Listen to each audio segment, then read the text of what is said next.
오늘은 추석 명절이기 때문에 얘기를 잠깐 접어놓고 로마서 12장 1절로 2절 말씀을 읽었습니다. 오늘 말씀은 변화의 능력입니다. 짧은 시간에 말씀이 여러분의 양식이 되기를 바랍니다.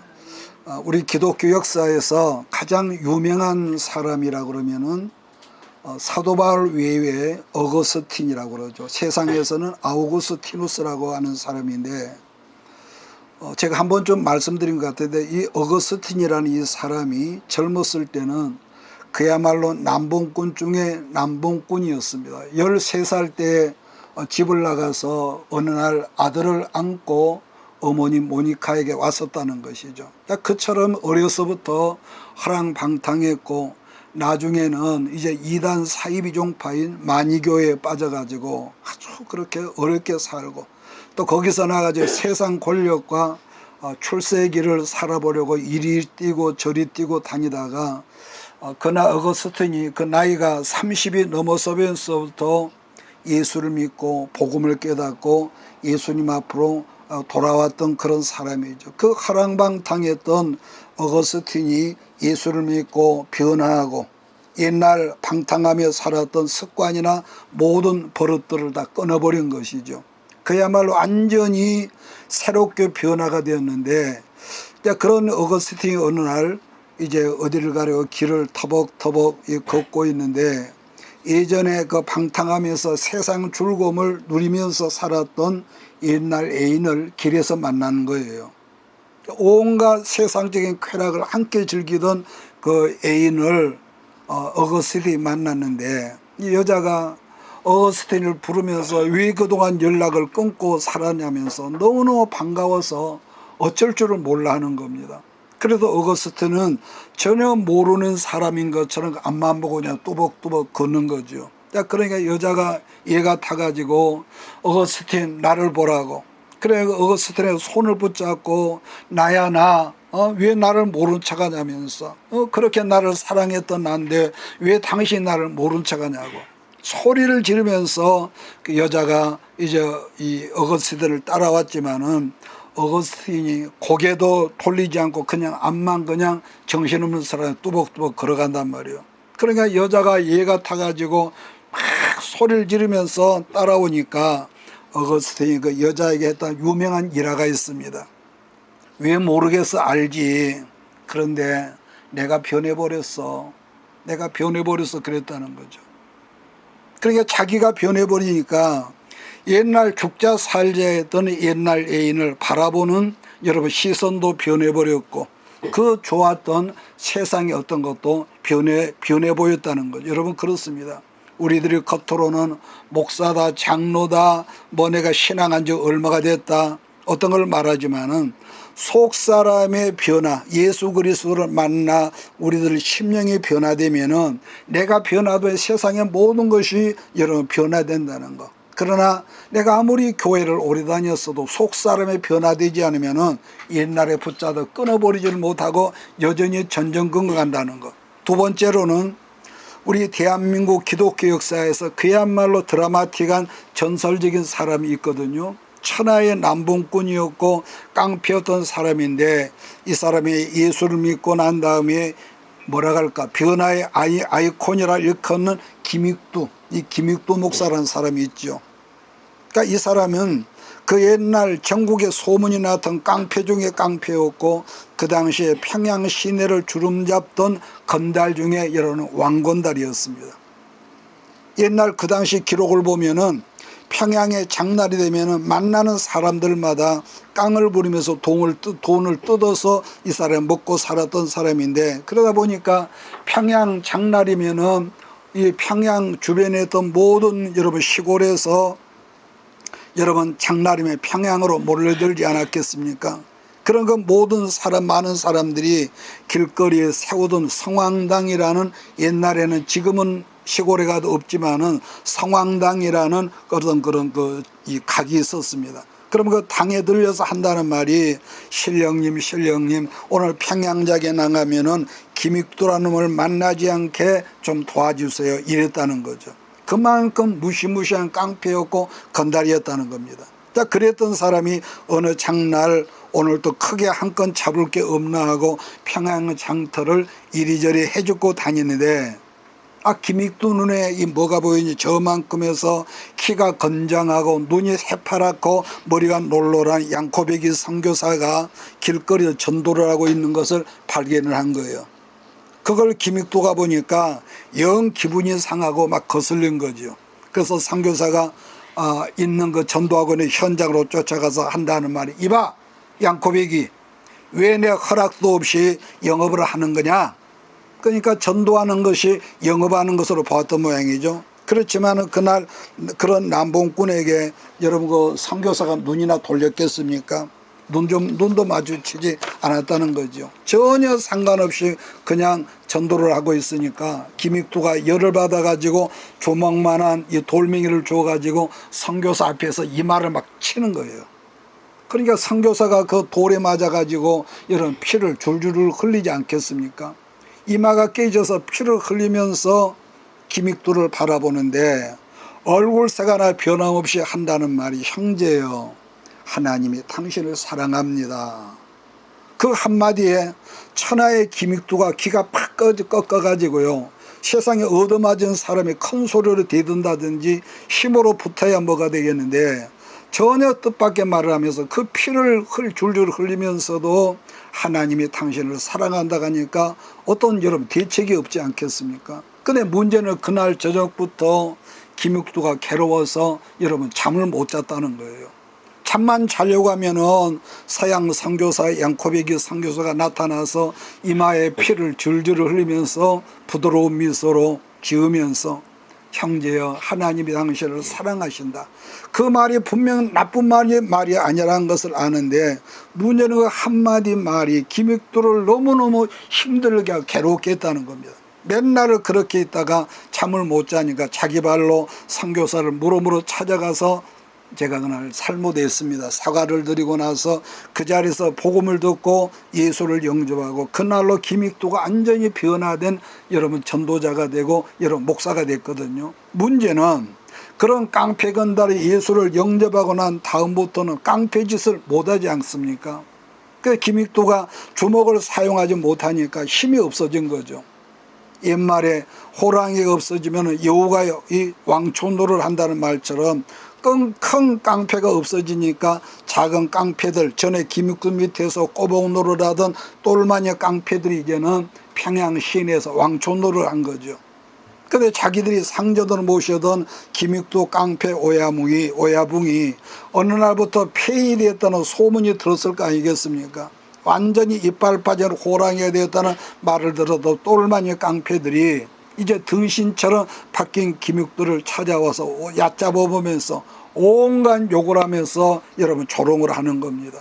김익두 목사가 그때는 목사가 안 됐죠. 처음에는 묵묵히 그 조롱을 참고 견디다가 나중에는 도무지 참을 수 없고 열을 받으니까 못 참으니까 길에 있던 돌멩이를 줘가지고 깡패를 한 방에 치려서 죽여버리려고 그러는데 갑자기 여러분 돌을 들고 하는데 예수님 십자가가 생각이 났다는 거예요.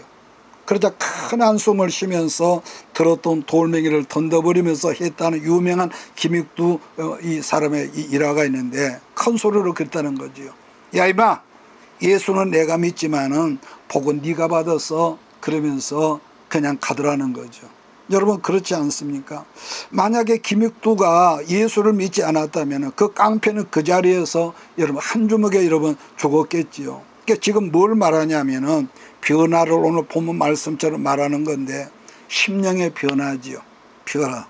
그 다음에 성품의 변화를 말하는 건데, 이래서 복음이라는 것은 옛날에 지금이나 복음이라는 소금이 그 사람 안에 들어오면은요, 어떤 사람은 이렇게 즉각적으로 변화되고 어떤 사람 맨날 몇달 후에 혹은 몇 년 후에 이렇게 이런 변화되는 이것이 바로 복음인데요.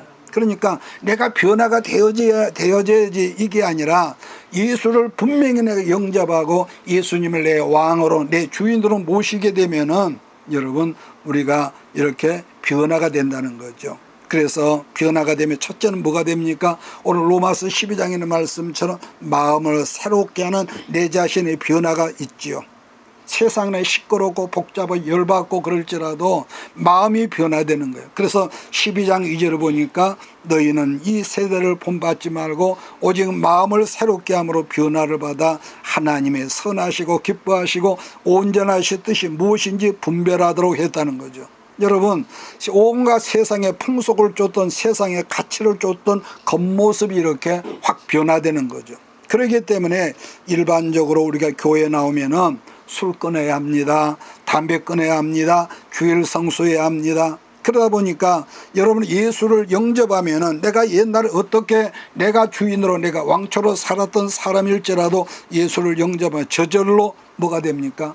그 좋던 친구가 바뀌어버리지요. 그래서 인간관계가 변하고 그러다 보니까 얼굴의 표정까지 옛날에는 껄핏하며 자기 감정을 처리 못해가지고 얼굴이 어둡고 눈이 싸납던 사람이요 얼굴 표정까지도 예수를 영접하면 여러분 바뀐다고 하고 그러거든요. 그렇기 때문에 누구든지 이렇게 예수 믿고 은혜를 받으면은 전혀 다른 사람처럼 얼굴 색깔, 얼굴 모양이 여러분 바뀐다는 거 여러분 그런 거죠. 그처럼 그 사람의 겉모양이 바뀌고 뿐만 아니라 여러분 뭐죠? 관계가 점점 바뀌고 사람의 틀이 바뀐다고 하지 않습니까? 세 번째 로마서 12장 2절을 제가 다시 봅니다. 너희는 이 세대를 본받지 말고 오직 그 다음에 뭐죠? 마음을 새롭게 함으로 변화를 받아 하나님의 선하시고 기뻐하시고 온전하신 뜻이 무엇인지 분별하도록 하라고 그랬습니다. 그러니까 여러분 나 한 사람 내 인생을 위한 우리 하나님의 계획과 뜻이 무엇인지를 자기에게 주신 사명을 깨닫고 내가 뭘 위해서 내 인생을 살아야 하는지를 하나님의 뜻을 깨닫고 분별되게 진다는 거죠. 자, 그렇다면 우리 하나님께서 오늘 여러분과 나에게 바라시고 원하시는 뜻과 목표가 뭐냐 한다면은 성경적으로 해답을 찾아가면서 말씀을 읽고 오늘 말씀을 좀 짧게 마치겠습니다. 로마서 8장 29절 우리 같이 읽을까요? 로마서 8장 29절 같이 읽습니다. 하나님이 미리 아신 자들로 또한 그 아들의 형상을 본받게 하기 위하여 미리 정하셨으니 이는 그로 많은 형제 중에서 맏아들이 되게 하려 하심이니라. 여러분 우리 예수님을 본받는 거, 예수님의 인격이나 예수님의 성품을 본받는 거. 여러분 우리가 늘 말하지만은 여러분 내가 악해요. 그러면은 내가 유식하든 무식하든 여러분 자녀는 부모의 어떤 것을 꼭 닮는단 말이에요. 누가 닮으라고 한 건 아닌데. 그런데 우리는 예수님의 십자가에서 옆구리가 터지고 물과 피를 쏟으면서 우리를 낳았다고 그래요. 우리는 세월이 가도 우리가 나를 보면은요. 야, 이것은 내가 우리 예수님을 닮은 것이 아니라 이건 완전히 뱀을 닮았고 마귀를 닮았네. 누가 말해준 것도 아닌데 내 속에서 그런 나를 평가한단 말이에요. 자, 그렇다면은 우리의 옛사람을 완전히 벗어버리고 예수님을 본받게 되는 걸 뭐라고 말했냐. 성경은 그것을 성령 충만이라고 해요. 성령 충만. 그러니까 성경적으로 그런 말은 큰 소리가 방언을 기도하고 어떤 큰 은사를 받는 것이 아니라 우리 예수님 옛날에 내가 완전히 내 마음대로 내 성격으로 한가라고 하던 사람인데 옛사람을 내려놓고 예수님을 본받는 삶이란 것인데 자, 그런데 반대로 예수를 오래 믿었어도요. 나는 어려서부터 믿었다 하면서도 삶을 엉망인 사람이 얼마나 우리 주변에 이런 많이 있지 않습니까? 제가 전에 이 부흥집회 다닐 때 어떤 교회를 한번 갔더니 여러분 같은 찬양을 해도 그 교회는요 시종일관 어떤 은혜라기보다도 시종일관 찬양을 해도요 디스코 박자 있죠. 디스코 박자 막 그렇게 막 그 찬양을 하는 그런 교회가 있었습니다. 아마 어떠면은 그렇게 하는 것이 성령 충만으로 아는가 보다 제가 그런 생각을 해봤습니다만은 여러분 큰 소리로 찬양하고 막 큰 소리로 물론 우리가 때로는요 산에 가서 부르짖어 기도하고 교회에서도 부르짖는 거 이런 중요하죠. 근데 항상 이런 부르짖는 것을 성령 충만이라 한다면은 여러분 그건 아니지요. 성경은 분명하게 성령 충만이라는 것을 뭐라고 그러냐 예수님을 본받고 예수님을 아까 뭐래요 닮아가는 거. 여러분 아멘 하시겠습니까? 닮아가는 것을 성령 충만하는 것. 특별히 이번 주간은 우리가 추석 명절 주간이기 때문에 한 주간을 여러분 지내면서 늘 여러분 기도할 때 예수님을 본받고 예수님을 닮아가게 도와달라고 기도하는 우리 모두 식구들 되기를 주의로 축복합니다. 여러분 본 말씀 마지막 단계인데 로마서 12장 1절입니다. 처음에는 우리의 속사람의 심령이 변화가 되어서 겉모습과 생활습관과 모든 행실이 변화하는 것이라 했거든요. 1절을 같이 읽을까요? 시작. 그러므로 형제들아 내가 하나님의 모든 자비하심으로 너희를 권하노니 12장 1절 너희 몸을 하나님이 기뻐하시는 거룩한 산제사로 드리라 이는 너희의 드릴 영적 예배니라. 여러분 거룩한 산제사로 가는 것은 우리들이 드리는 참 예배 곧 신령한 영적 예배라는 거죠.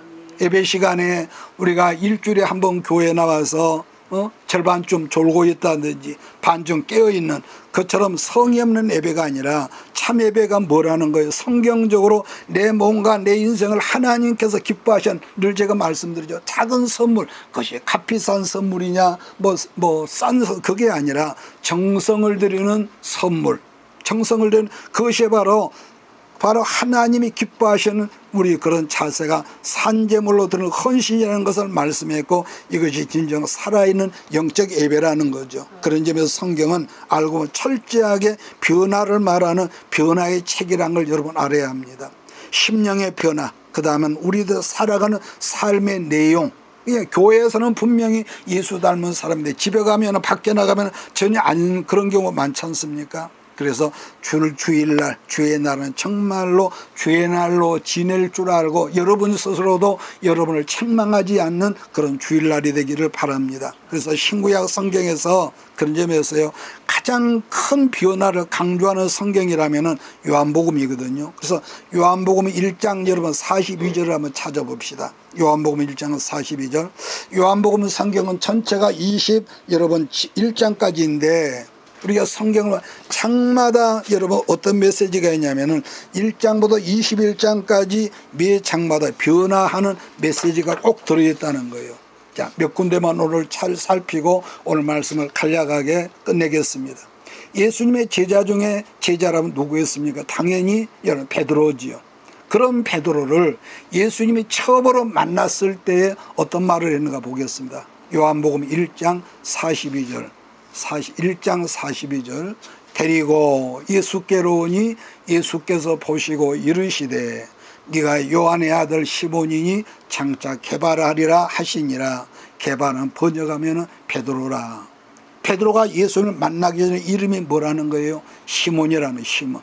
그런 시몬이 예수를 만나고 장차는 미래 아니겠습니까? 앞으로 그 장차는 게바 곧 베드로가 된다는 말씀이죠. 그래 시몬이란 세상 속에 살던 사람 그야말로 별 볼 일 없는 지 멋대로 우리식으로 말하면은 어디 가서 술 먹고 땡깡 부리고 그런 사내 중에 그런 남자 아니겠습니까? 그런 별 볼 일 없던 사람이 예수님을 영접하고 난 다음에 위대한 사도 질적인 변화가 된 베드로가 됐다는 거죠. 자, 그 다음 말씀은 요한복음 2장 1절입니다. 요한복음 2장 1절.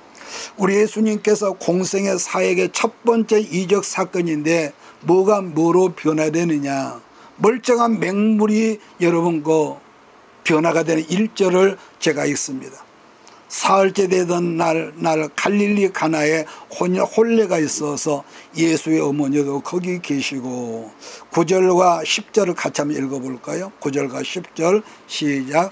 연회장은 물로 된 포도주를 맛보고 어디서 났는지 알지 못하되 물도온 하인들은 알더라. 연회장의 신랑을 불러 말하되 사람마다 먼저 좋은 포도주를 내고 취한 후에 낮은 것을 내거늘 그들은 지금까지 좋은 포도주를 두었다 하니라. 여러분 결혼식 잔치를 주관하는 연회장이 여러분 물로 만든 포도주를 맛보고 나더니 신랑을 불러서 엄청나게 칭찬했다는 말씀 아니겠습니까? 그러니까 맹물이 포도주로 변화된 거죠. 늘 제가 말했지만 이 세상에서 아무리 좋은 여러분 물이라고 할지라도 물이라는 놔두면은 세월이 지나면 썩어버리는 것 아니겠습니까? 그런데 맹물이라고 할 때 포도주로 변화된 여러분 물은요 세월이 가면 갈수록 향기도 좋고 값비싼 여러분 고귀한 포도주가 된다는 거죠. 예수님을 모시지 못했을 때는 날마다 별 볼 일 없는 사람으로 여러분 그저 겨우 밥이나 먹고 살아가는 여러분 사람들이지만은 우리들 심령 속에 예수의 복음이 들어 우리의 인격과 우리의 삶을 변화시킨다면 그런 사람은 어떤 거예요? 세월이 갈수록 점점 여러분 가치 있어지고 복음이 있어지고 여러분 복을 받는 것. 그런데 오늘 살필 말씀으로 가장 중요한 말씀은요, 요한복음 3장입니다. 어느 날 밤에 예수님을 찾아온 국회의원 신분이었던 니고데모가 변화된 사건이죠. 제가 읽겠습니다. 요한복음 1장 3장 1절로 2절. 그런데 바리새인 중에 니고데모라는 사람이 있으니 유대인의 지도자라. 그가 밤에 예수께 와서 이르되 랍비여, 우리가 당신은 하나님께로부터 오신 선생인 줄 아나이다. 하나님이 함께 하시지 않으면 당신이 행하시는 이 표적을 아무도 할 수 없음이니이다. 여러분 본문 성경은 그냥 유대인의 관원이라고 그랬지만 다른 성경을 보면 사내들인 회원으로 우리나라 같으면요 국회의원 신분이죠. 그랬더니 우리 예수님께서 니고데모에게 대답하시는 말씀이 3절인데요. 예수께서 대답하여 이르시되 진실로 진실로 내게 이르노니 사람이 거듭나지 않으면 하나님 나라를 볼 수 없느니라 그랬습니다. 그랬더니 니고데모가 놀라서 아니 우리가 어머니 뱃속에 다시 들어갔다가 나와야 합니까? 엉뚱한 대답을 하니까 예수님이 6절로 8절에서 이런 대답을 하지요. 육으로 난 것은 육이요 영으로 난 것은 영이니 내가 네게 거듭나게 하였다는 말을 놀랍게 여기지 말라.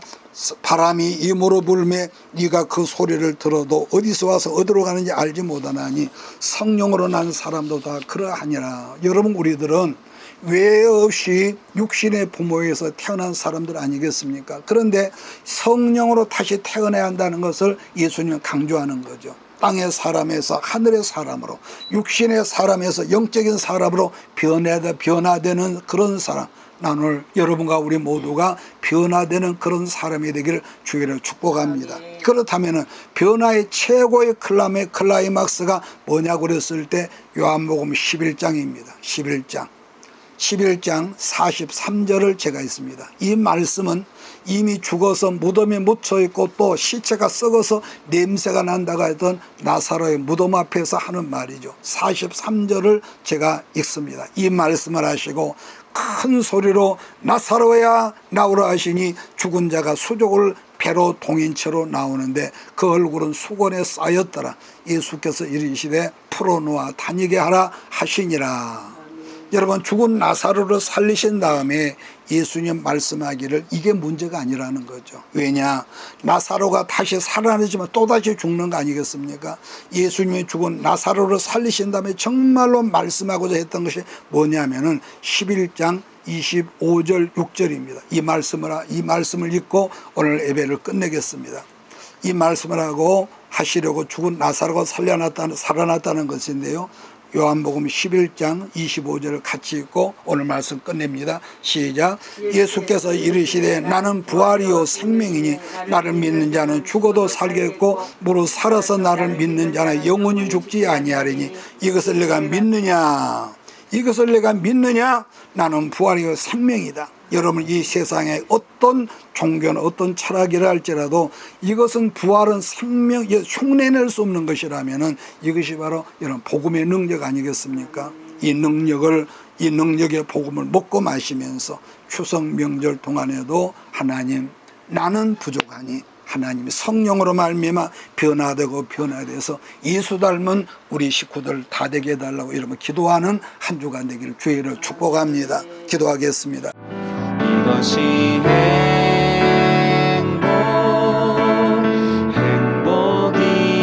행복이라오. 세상은 알 수 없는 하나님 선물. 이것이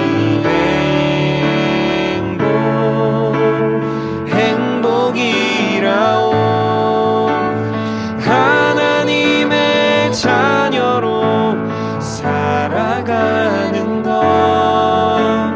이것이 행복이라오. 이것이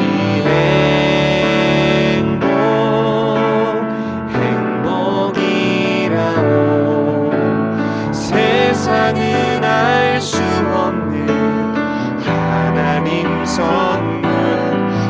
이것이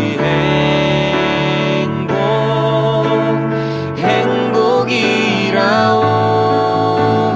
하나님의 자녀로 살아가는 것, 이것이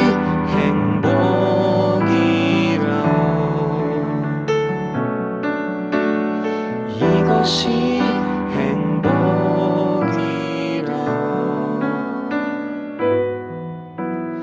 이것이 행복.